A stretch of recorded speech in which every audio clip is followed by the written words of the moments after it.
My wife tricked me into having an open marriage, so I left her for someone much better. I've been grappling with my existence for several years now. I can't recognize the difference between right and wrong. I don't blame anyone but myself for this. I let my wife do whatever she wanted just to have a happy marriage. I followed her down that path knowing I didn't like it, but I did it anyway to keep her happy. I needed a place to vent my heart without any hesitation. Who else but a stranger can I tell that I let my wife sleep with other men to keep her happy? I've been married to my wife, Bonnie, who is 32 years old, for 7 years. We had known each other for a long time. Bonnie is my best friend's sister, and we were part of the same social circle since our early 20s. At first we dated different people, but in our late 20s we fell in love and got married. We had a beautiful marriage. Our social circle was common, and we had known each other for a long time. For the first 3 or 4 years we didn't face any serious challenges in our relationship. There were small disagreements that were normal. But after that, she started complaining about our boring life. She always had complaints about how our relationship was losing its spark. It took me some time to understand what she wanted. I'll get to that eventually. We were doing everything to keep our marriage fresh, going on dates, hiking, vacations, parties, games, everything. We did everything we used to do during our dating days. Strangely, she wasn't saying what she really wanted from me. She just complained and lamented about being bored. When I asked her what she wanted me to do, she said to research, that there were a lot of new things happening. People were experimenting with new things to keep their intimate life exciting. So I researched. I proposed various ways to spice things up. We started with role-playing, intimate toys, and then slowly moved into BDSM. We even took a crash course for it. Yes, it was shocking for me too. I had no idea of its existence. There are professional trainers who train you for those things. It was fun. I had no complaints. Everything we did was within the confines of the marriage, and there was no third person present between us. Our relationship improved, but my problem wasn't solved. Bonnie loved every new thing we tried, but her happiness didn't last long. She got bored very quickly and always wanted something new. It was like drugs for her. The initial dose that makes you happy doesn't satisfy you when you do it over and over again. You always want more. After a year of this, I ran out of ideas and almost gave up, but we still continued with the things I mentioned earlier. Things got wild after our trip to South Asia. We stayed on a public island in South Asia and found several massage parlors there. There was something strange about those massage centers. First of all, it said erotic massage and your private masseur. Secondly, one of the highlights on the advertising board said your identity is confidential. Like, what the hell? Bonnie was intrigued by the whole thing. She went and researched more about it. It was about getting a massage from the opposite gender with more focus on the private parts. I rolled my eyes and let it go, but Bonnie didn't. She insisted that I try it at least once. She portrayed it as something cultural in Asia, but believe me, it wasn't. On the day of our return, we finally tried it. So I entered the private cabin, and there was a woman in a bikini waiting for me. I lay down. She started with a back massage. She literally threw herself on me. I could feel her forehead, you know what I mean, on my back, and then she asked if I wanted her to take off her clothes. I panicked and said no, asked her to stop. Honestly, I thought it was some kind of scam or trap. I quickly dressed and ran out of the cabin. I called Bonnie, but she didn't answer. I asked about her at the reception and found out she was inside, enjoying the session. I was anxious, not knowing what to do. I saw a man who looked like he was from the US. With a lot of hesitation, I approached him and asked if this was what they did inside, and he said yes. They offered all kinds of services, not just the massage, literally. Everything means everything. He assured me it wasn't a scam, but they charge you for all additional services. I was partially relieved that Bonnie wasn't caught in any scam, but feared what was happening inside. After a couple of hours, she came out with a wide smile on her face. Her young masseur followed her to the main door, smiling and speaking flirtatiously, and she reciprocated. We left and she asked how my experience was. I was like, "Did you know what happens inside?" She rolled her eyes and said yes. I asked, "And did you enjoy it?" She smiled and said, "Yes, it was very fun." The guy was so good at his job that I just wanted more and more of him. I asked what she did and she said, "Normal stuff, erotic massage and some tongue action." Down there? She nodded and made it seem like it was all normal. That's how we got into the real exploration game. We returned home and she wouldn't stop talking about the benefits of the massage. I told her I had no problem with a normal spa and massage, which we frequently get, but not with that erotic stuff. But she convinced me to try a couples massage once. After some resistance, I agreed to try it together. We called a professional masseur home and he did what he had to do. Bonnie used to be very happy and excited during this whole phase. Our relationship really shone, and it felt like we were newlyweds again, who just couldn't get enough of each other. This continued for a few months and, as usual, Bonnie's excitement faded sooner than I anticipated. One day she came and said, "You know, couples who open their marriage are the ones who live happily ever after, because they are united by love and not by any other boundary." Finally, it came to the point that we should also open our marriage. Obviously, I went crazy. She showed me various research articles that supported her claim. I told her we already had professionals coordinating these things, threesomes, BDSM, etc. She said she no longer enjoyed it with professionals and now wanted to try it with normal people. She showed me many married couples who were into this and had long and happy marriages. I was still not convinced when she suggested we try it with one of those married couples and see how it went. She promised we would stop if I didn't feel comfortable. I agreed to give it a try. I won't say it wasn't fun or that I didn't enjoy it. I did, but it felt like taking an illegal substance. You know how it feels. It gives you pleasure, and you enjoy the highs, but when you wake up the next morning, you feel bitter about your choice. You feel empty. Eventually, we got into all sorts of things, swapping, casual encounters, and more. Each time it was like, let's do it once, and then it was like, okay, this will be the last time. All this continued for more than 2 or 3 years. Initially, I used to stay quiet after each session, but then I stopped thinking about it. Maybe everything happened so fast that I couldn't process it and just went with the flow. As an additional comment, yes, our relationship got stronger, we didn't fight, and Bonnie used to be happy. We set some ground rules like no emotional cheating, never doing it with anyone in our bedroom, not hiding anything from each other, and if we ever felt something for someone, we would stop seeing them if we told each other. A year ago, I met this woman, Ela, and felt she had the vibe I was looking for. Yes, before that, let me tell you that my number of casual encounters was much, much lower than Bonnie's.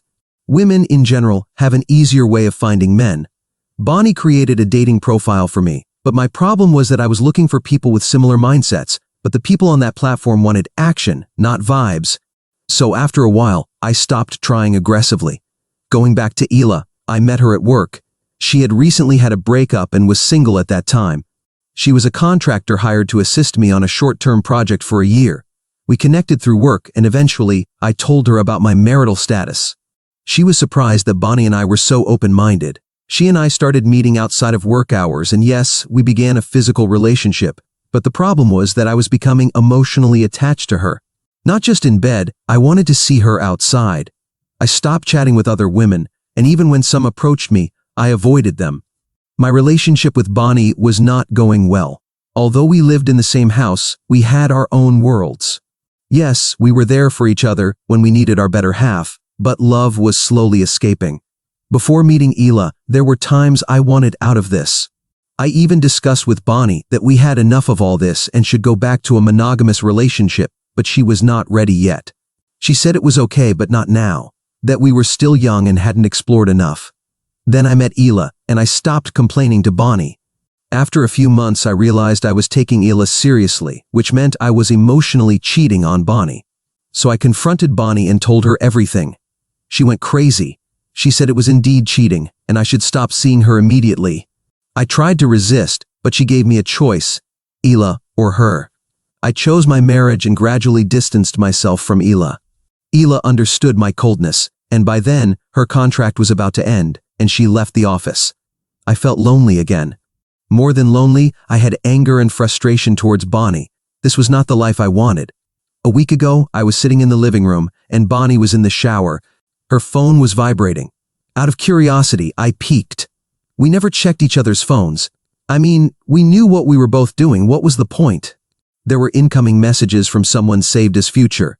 I opened the chat and found out she was in a relationship with this man, and the most shocking revelation was that she was planning to divorce me, and he was doing the same with his wife. It sent chills down my spine. I looked through other chats but didn't find any. She wasn't chatting or seeing anyone else but this man. I looked at the timeline and found out they had been in a relationship for over a year. Even when I confessed about Ela, she was swearing her love to this man, and still, she didn't tell me, and instead asked me to end things with Ela. I wanted to confront her right there, but by then, I had become numb. I don't really feel anything, so I just put the phone back and pretended nothing happened. Bonnie and I are almost strangers living in the same house. After a week of knowing this, I no longer feel anger. It's more of a betrayal. I have an existential crisis about what I've done with my life. I don't want to confront her. I just want to disappear from here. I have an appointment with the therapist, but that's in 4 days. Also, I have to resolve other things, but not before releasing my emotions, so I am here. I know I called my misery upon myself, and now I have to deal with it. Update 1. Thank you for the incredible support. It really means a lot. I knew I'd be called weak, foolish, and all sorts of names. Maybe I am. A stranger's comment cannot hurt you more than a betrayal by your loved ones. I've attended 2 sessions with a therapist, and it helped clear my mind. Basically, I had 2 options: confront her and blow up her plot, or silently resolve my issues before they strike. I followed the second option. I withdrew my contribution from the joint account. I wanted to change jobs because this one was close to Bonnie, and under no circumstances did I want to cross paths with her. I discussed that with my boss, and he said there might be an opening in another location, but it was in the next city. I told him I didn't mind. He still has to confirm it. I am also looking for other job opportunities away from this place. Maybe in a neighboring city or outside the country. I will look for the place once the job is resolved. I also contacted her, call it guilt or desperation, but I wanted to tell her the truth. I asked for a meeting, but she refused. I insisted that I needed to confess the reason for my separation, and she agreed. I told her the whole story, also about Bonnie's plan to divorce me and my counteract of ignoring her. She said she felt sorry for me, but she wanted to stay out of this mess. I respected her decision and didn't contact her again. I hired a divorce lawyer to settle the matter. Our marriage was complicated. It wasn't a case of infidelity. Emotional cheating isn't legally recognized. It's not that infidelity is penalized in the States, but it plays a role in alimony. A gentleman from this community warned me that a good lawyer can make the difference between alimony and settlement. I hired one of the best lawyers in the city. A bit expensive, but I hope it's worth it. He assured me that he would save me from alimony because Bonnie earned a considerably good salary, if not more. He asked me to remove her as my nominee from all sorts of legal documents and insurance, which is still in process. So, yes, that's all for now. Thank you again for all the support. I look forward to the comments, both good and bad. Update 2. I have a pretty important update this time. As I mentioned in my last post, I had almost resolved everything before presenting her with the divorce papers. The divorce papers were ready. Before that, I had thought of various ways to burst her bubble, but when the time came, all I wanted was peace. I wanted to move out quietly, so I did that. While she was at work, I packed all my things, loaded them into my truck, and moved out. I left the signed divorce papers on the table with my lawyer's contact, and a note that said, "I saved you the time and energy of preparing the divorce papers for me. Here they are." By the time she got home and found the note, I was already in my new apartment in the next city. My boss helped me get a transfer to a different office location, and I found a place nearby. I haven't informed many people about this place. Only my brother, my parents, and yes, Ela. I will get to that in a moment. Bonnie tried to contact me, but I had blocked her on all platforms. I could see her calls and voicemails piling up in the blocked folder. I knew she would understand my message. She wasn't stupid. After a while, I got a call from her brother, my college friend who introduced Bonnie to the group. I didn't answer him. He sent me an angry voicemail asking me to talk to Bonnie. He was like, "How dare you ignore my sister for your lust? If you don't come clean, I will hunt you and your lover down wherever you are. You can't hide from me." What the hell? I opened some of Bonnie's messages and found out she was accusing me of cheating on her with Ela. This was simply disgusting. She was accusing me of cheating on her with Ela. This was simply disgusting. I was saving her reputation, but she was sabotaging mine. Instead of answering their calls, I sent him the screenshots where Bonnie was discussing with her lover about divorcing me. He replied, "Can we talk? I don't understand what you guys are up to." I told him I didn't want to discuss this over the phone and asked him to meet me in the afternoon. He came quietly. I told him I didn't want to involve him because it's his sister. I briefly told him what had happened between us, not the details I've elaborated on here, but a summarized version. He was surprised that his little sister was involved in this. He asked about Ela. Bonnie had told him that I ignored her because of Ela. I told him the truth. I didn't need to, but I still showed him the emails and chats where I had stopped all communication with Ela. After the confrontation, he wasn't entirely on my side, but he wasn't resentful towards me either. He said he didn't know what to do now, that he was in a dilemma. I told him I understood and that he didn't need to take sides. He asked if I was serious about the divorce. I said yes, and that Bonnie was also planning the same, so it's better if we separate amicably. That's all that has happened so far. Update 3. This one will be shorter. After meeting with me, Bonnie's brother cleared things up with their parents. Apparently, Bonnie and her parents were blaming him for introducing me into their lives. So, he revealed the whole truth, and eventually, Bonnie also confessed the same. He sent me a message apologizing to me. Bonnie tried to involve her parents and her brother to get a better divorce settlement from me, but they left her to deal with her problems alone. She demanded a significant alimony, but my lawyer stood firm. Since she earned quite well, he did not let her get anything from me. After much back and forth over the terms of the settlement, the divorce was finalized. I haven't had any updates about her since then. Last week, her brother called me. During the divorce and even after, he sometimes texted me, but only to check on how we were doing. We never discussed Bonnie. This time, he mentioned her. First, he asked about Ela. Honestly, I downplayed my emotions and said we were still not sure. He told me that Bonnie's condition had worsened and that she had to go to therapy. Her lover had left her. There's no better way to say this, but the lover realized that she is a swinger who jeopardized her stable marriage for a cheap thrill, and he couldn't trust that woman. He had promised Bonnie he would divorce his wife once our divorce was settled, but he left her at the last moment. Good decision. He dodged a bullet. I'm not sure if his wife knows about all this. Bonnie isn't stupid enough not to have contacted her. I'm sure she would have tried.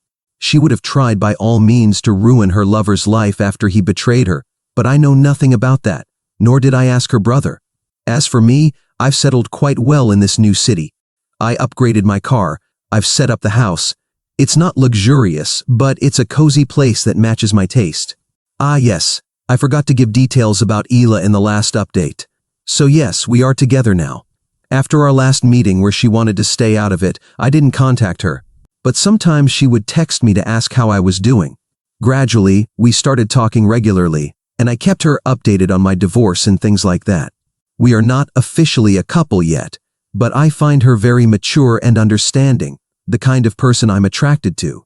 We still have to confess our feelings to each other, but unofficially we are something, and I think she feels the same about me.